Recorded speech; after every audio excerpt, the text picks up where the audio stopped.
Hey guys, how's it going? Hope you're having a wonderful week like always. Today, I am continuing with my David Bowie discography journey, and we've made it to his 6th studio album from 1973, Aladdin Sane. And just like his prior two albums, Hunky Dory and The Rise and Fall of Ziggy Stardust and the Spires from Mars, I have been equally looking forward to this album, Aladdin Said. Can I first comment on the album artwork? I mean, talk about an iconic album cover.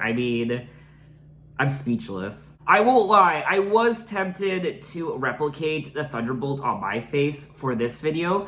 I was tempted, but I didn't want to make a fool of myself, and I knew that there was no way I could replicate that Thunderbolt. I also wanted to buy red glitter for this video, and also red hair dye. Now it says here that David wrote most of the tracks on the road in the US between shows. Because of this, many of the tracks are greatly influenced by America and David's perceptions of the country. This was also the first album he wrote and released from a position of stardom. Now, just like Hunky Dory and The Rise and Fall of Ziggy Stardust and the Spires from Mars, this has been classified as one of the greatest albums of all time. Now, there are 10 tracks on Aladdin Sane, and the album is 42 minutes. I don't recall hearing any of these songs before. But anyway, enough talking. Now let's get into the album with track number 1, Watch That Man.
Okay, that was track number 1, Watch That Man. Yes!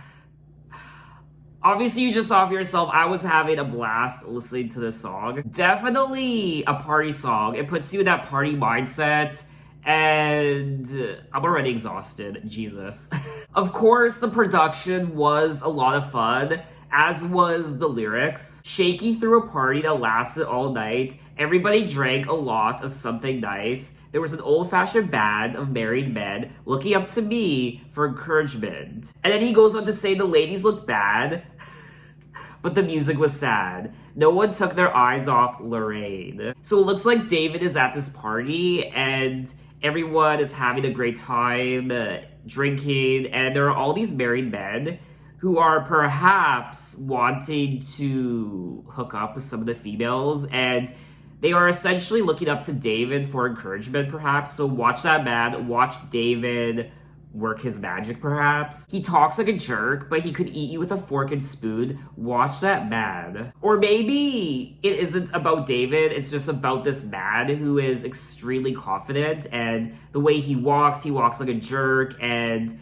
he's essentially taking care of the room. It says here that Watch That Man was inspired by a wild New York hotel party during the first US Ziggy tour. It's also based on a book Bowie was reading at the time about fickle, aristocratic socialites suddenly faced with apocalypse. Watch That Man is what people at the party are whispering about Bowie. He talks like a jerk. Bowie is known for his aloof, distant manner, but he could eat you with a fork and spoon. He's kind of the Mac Daddy of the universe. That was someone else's interpretation of the song. It's definitely a little bit of a wild song, and I don't know, it's a party song. You feel intoxicated when you listen to it.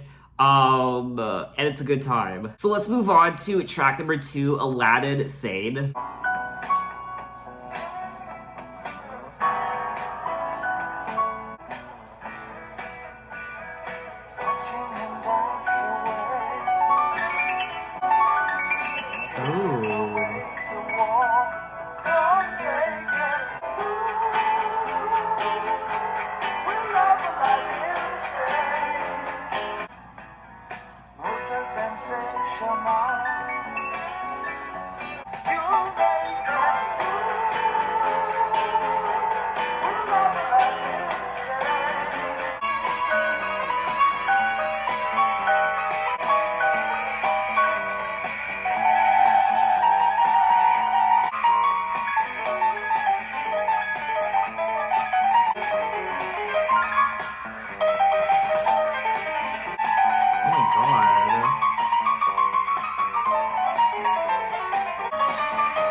Fuck me.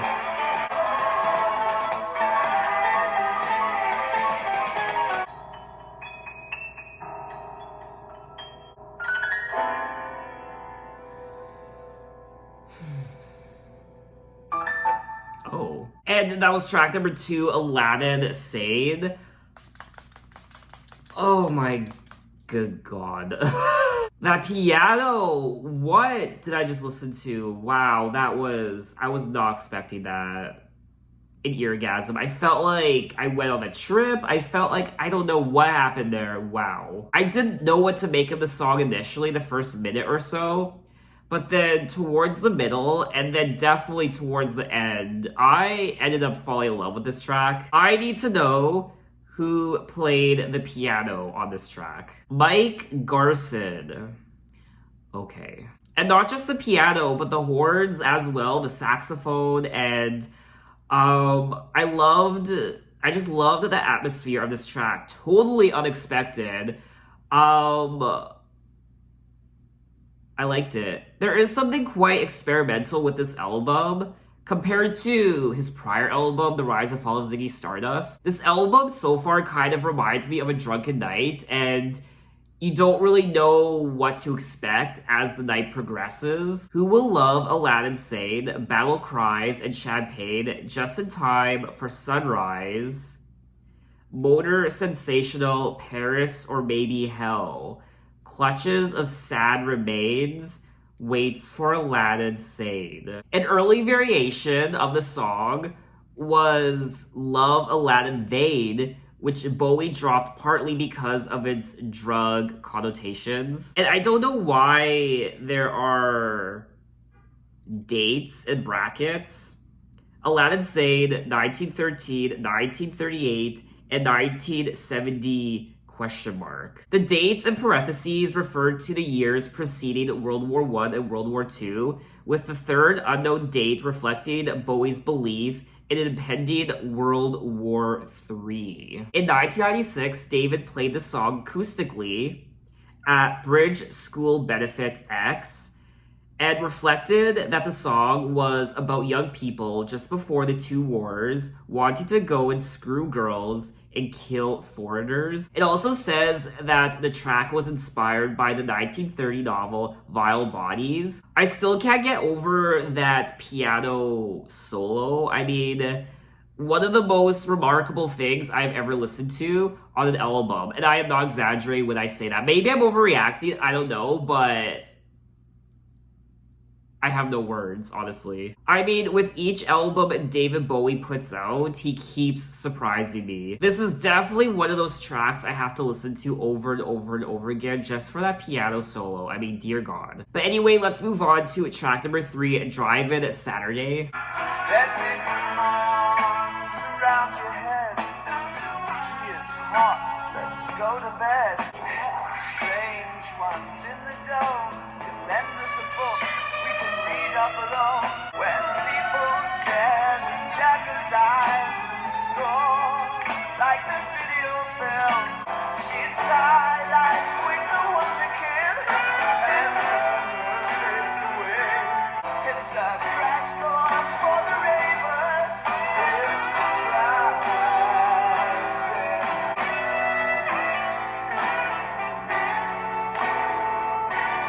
Memphis fallout saturation, cursing at the astronet. His name was always Buddy, as the drunken ass mistake. It's a driving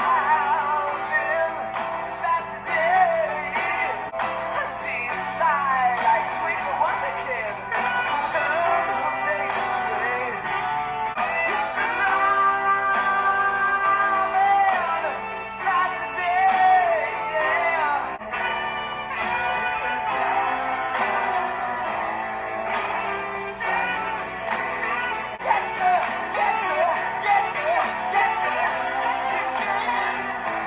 And that was track number 3, A Drive-In Saturday. Another song I enjoyed. I liked the saxophone, of course, and another song, production-wise, I wasn't really expecting, and I liked it. This is another song where, I don't know, it's putting me in, I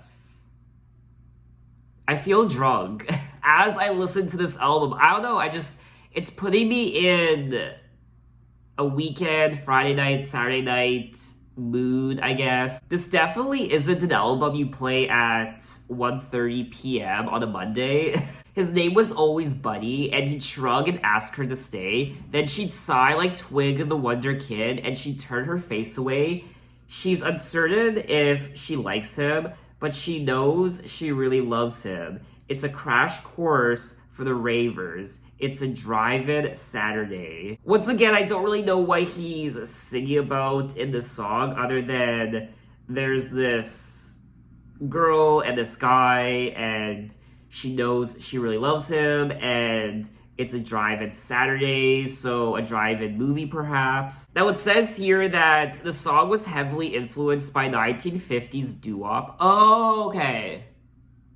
Okay, that makes sense. Drive-In Saturday describes how the inhabitants of a post-apocalyptic world in the future, Bowie once said the year was 2033, have forgotten how to make love and need to watch old porn films to see how it's done.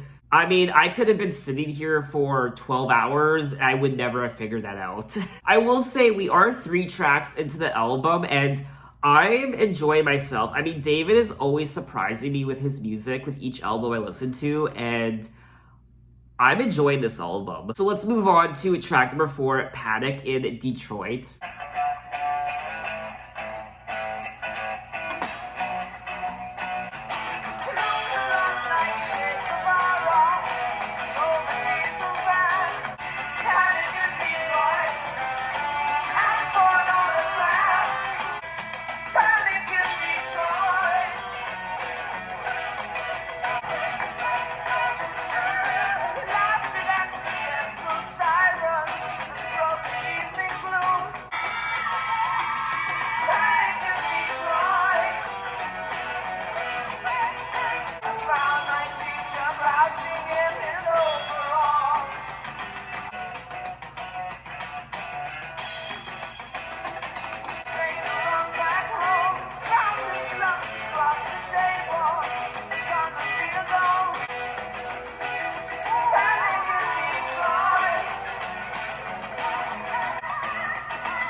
And that was track number 4, Panic in Detroit. And this was an interesting song, just like the other tracks. And I liked that guitar riff, the do-do-do-do-do. Just like the title of the track suggests, there was something quite chaotic about the production, especially towards the end. It almost, I don't know, it kind of gives you anxiety, or it just makes you a little bit nervous for whatever reason.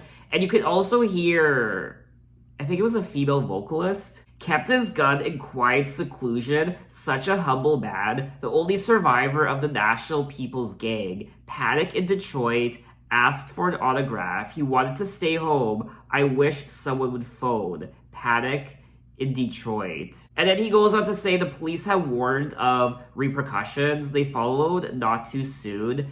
A trickle of strangers were all that were left alive. So it looks like perhaps there's some sort of mass shooting. There's a gang and firearms. David based the song on friend Iggy Pop's descriptions of revolutionaries he had known in Michigan and Iggy's experiences during the 1967 Detroit riots. Now, I don't think I've ever heard of the 1967 Detroit riots.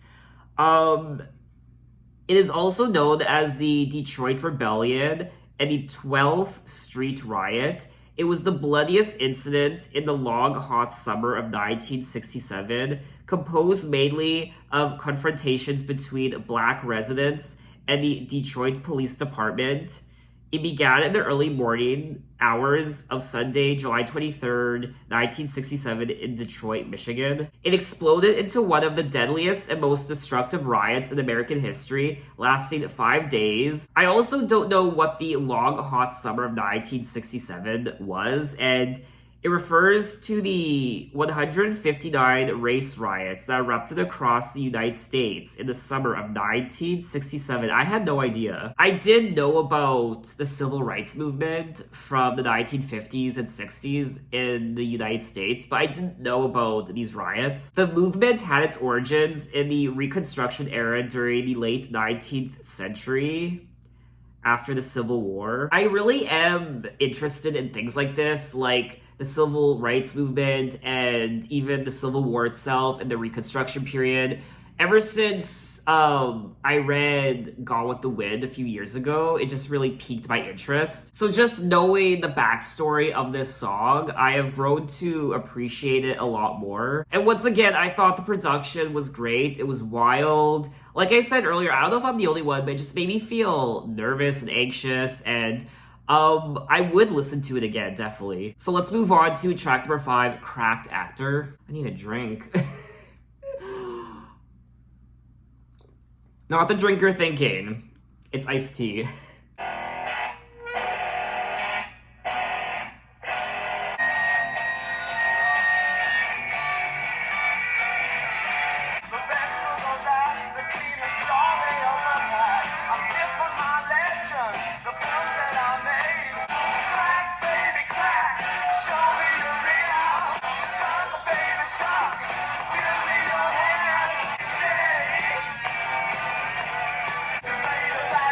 Sometimes I just want your sense. Suck, baby, suck. Give me your hand. Stay. Don't you dare.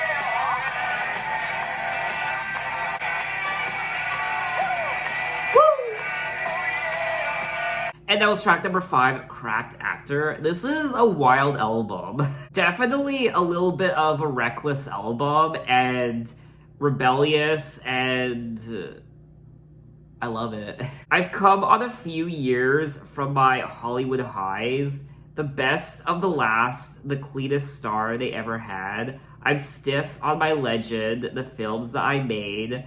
Forget that I'm 50, cause you just got paid. Crack baby crack, show me you're real. Smack baby smack, is that all you feel? Suck baby suck, give me your head. Before you start professing that you're knocking me dead. So he does seem to be singing about, obviously, the entertainment world, Hollywood, and actors, and actors who perhaps have been in the game for a while now. Forget that I'm 50 because you just got paid. Crack baby crack, so actors who experiment with drugs, obviously, and also sex, and perhaps even oral sex, and yeah. I'm really curious to know the story behind this song. I wonder if he's singing about a particular actor. It says that the song is about an aging Hollywood star in an encounter with a prostitute. Okay, the chorus includes various allusions to sex and drugs. So it looks like, I don't know, it looks like the song isn't about anyone in particular. It's just a story he's telling, I guess. I will say this album is a little random so far. I don't know if I'm the only one, but it's definitely not as cohesive as his prior album, The Rise and Fall of Ziggy Stardust. In a way though, I kind of like how this album is kind of random because it feels like, I don't know, it just feels like a party album. It just feels a little reckless all over the place. It just feels like a wild Saturday or Friday night. I am curious as to why he named the album Aladdin Sane, and it says here that the title of the album is based on the pun Aladdin Sane, whom Bowie described as Ziggy Stardust Goes to America. The album cover represents the split personality of the Aladdin Sane character and Bowie's mixed feelings of the tour and stardom. It is regarded as one of the most iconic images ever. But anyway, let's move on to track number 6, Time. Time, he's waiting in the wings. He speaks of senseless things. He flexes like a whore, falls wanking to the floor. Time, in quaaludes and red wine, demanding Billy dolls. Oh, just as nice will it buy, but I think, oh God, I'd stay alive.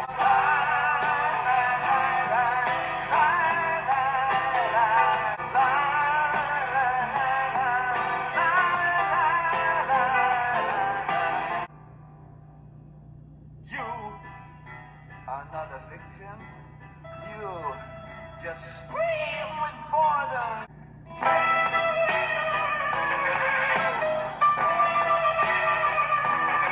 Take your time, breaking up is hard. Georgia Dreams was closed, your part was real and brilliant. We should be on by now.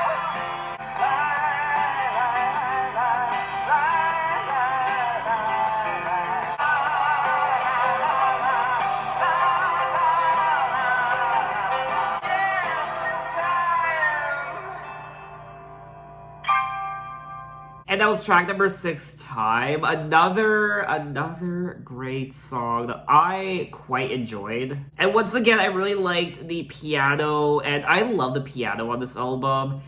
And of course, the production, and a very, very interesting song. Just his personality on this track was quite intriguing, I guess. Time, he's waiting in the wings. He speaks of senseless things. His script is you and me, boy.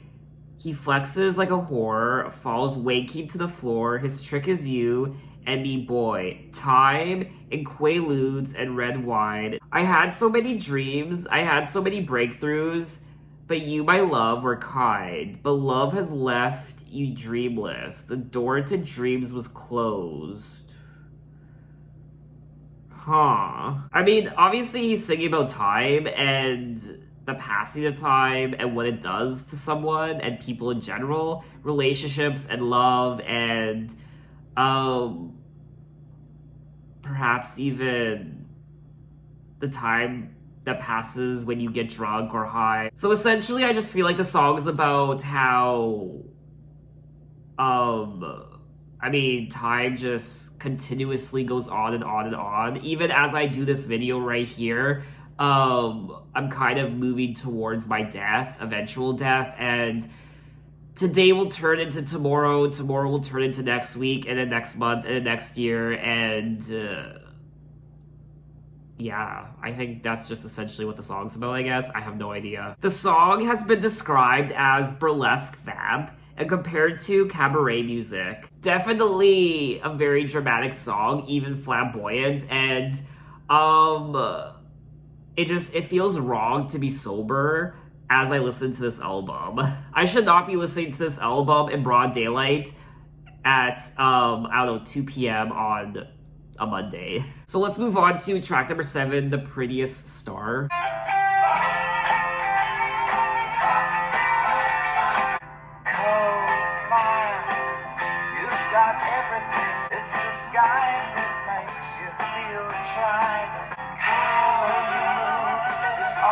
it takes to sing a song of when I love you and I will rise up all the way, all because of what you are. Prettiest star, prettiest star.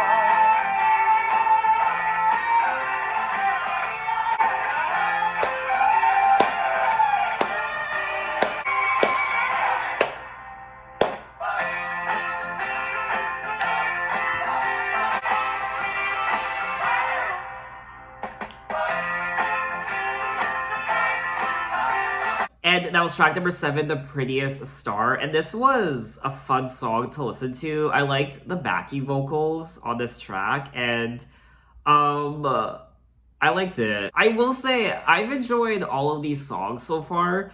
There are a couple songs I prefer more than others, but overall, I would listen to all these songs again. You've got Everything But Cold Fire, You Will Be the Rest in Peace, Child, I Moved Up to Take a Place Near You, So Tired, It's the Sky That Makes You Feel Tried, Stay Back in Your Memory Are the Movies in the Past, How You Moved Is All It Takes, To Sing Along of When I Love the Prettiest Star. So, I don't know, I feel like he's just singing about this person, the prettiest star. Once again, I really liked the production on this track and the guitar, and I thought it was a nice song. So let's move on to track number 8, Let's Spend the Night Together.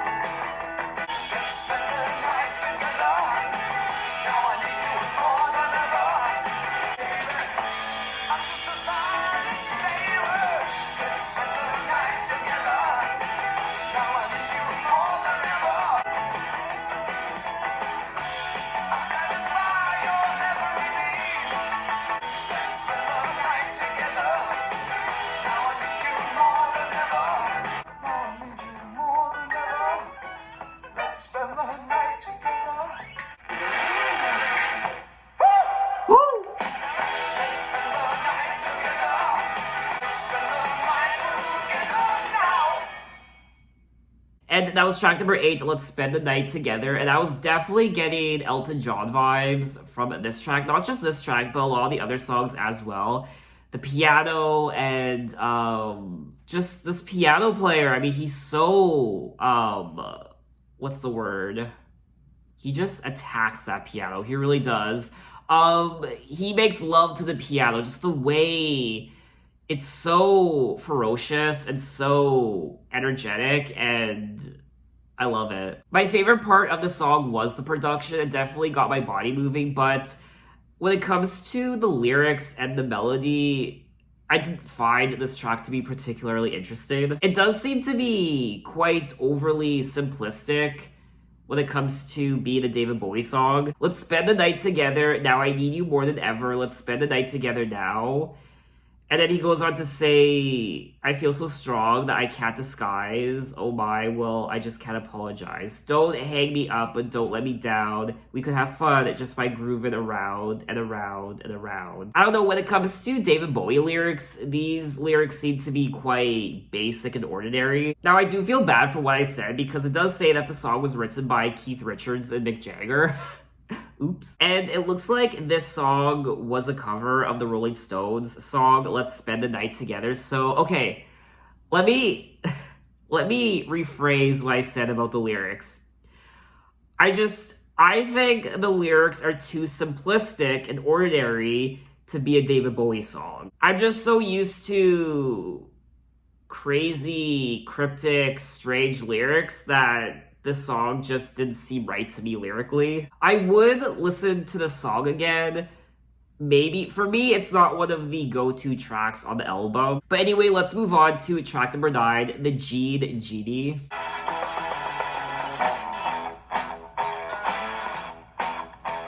Small Gene Genie snuck off in the city.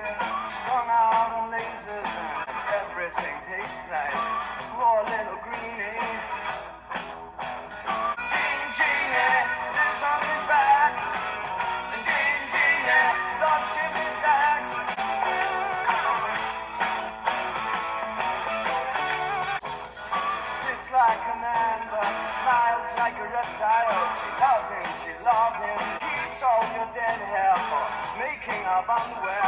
The Gene Genie loves chimney stacks. He's outrageous, he screams anymore. Loves to belong. Loves to belong.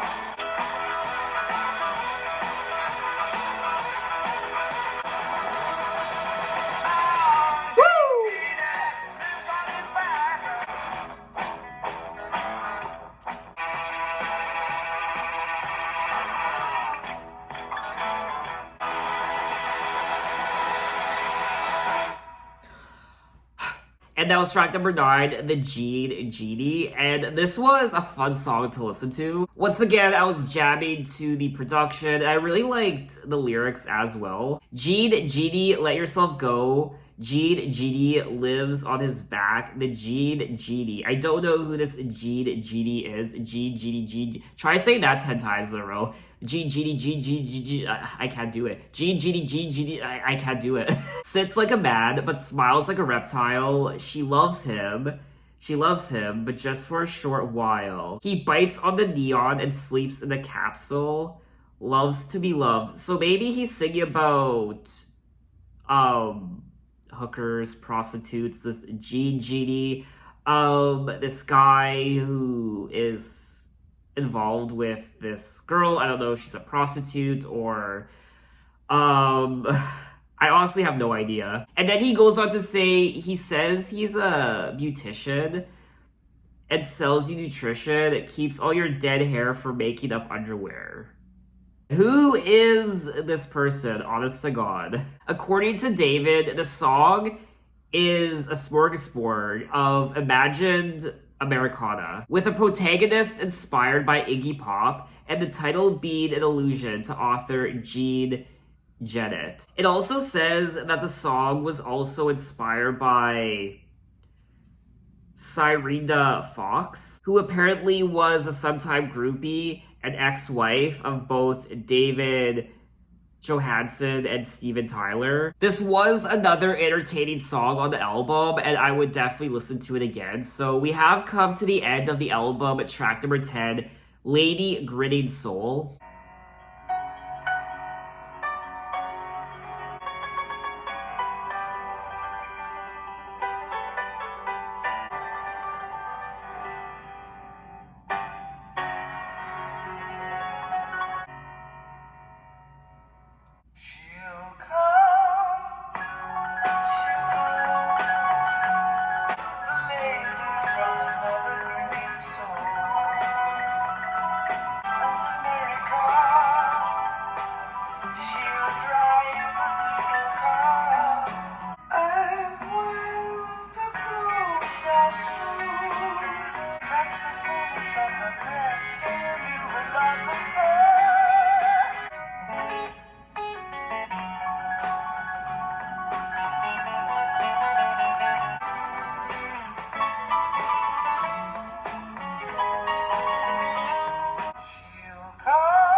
And that was track number 10, Lady Gritting Soul. And once again, the production was great. The piano, that infectious piano, dear God.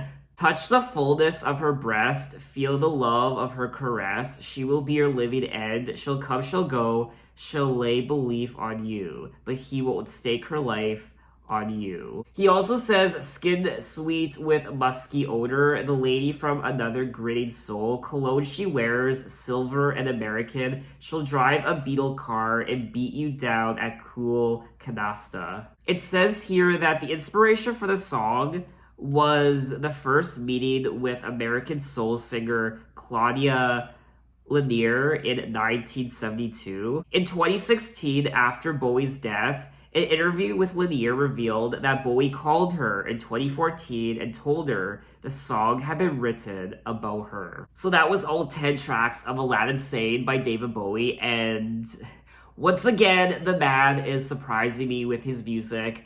I really like this album. I thought it was great, very much unexpected with the piano and the saxophone, and I really loved the instruments on this album. Of course, it was very rock oriented as well, the guitars and the guitar riffs, and that also was really nice to listen to. But for me, the highlight of the entire album was Mike Garson's piano work. I mean, I had many what the F moments listening to him playing the piano on this album. It was otherworldly.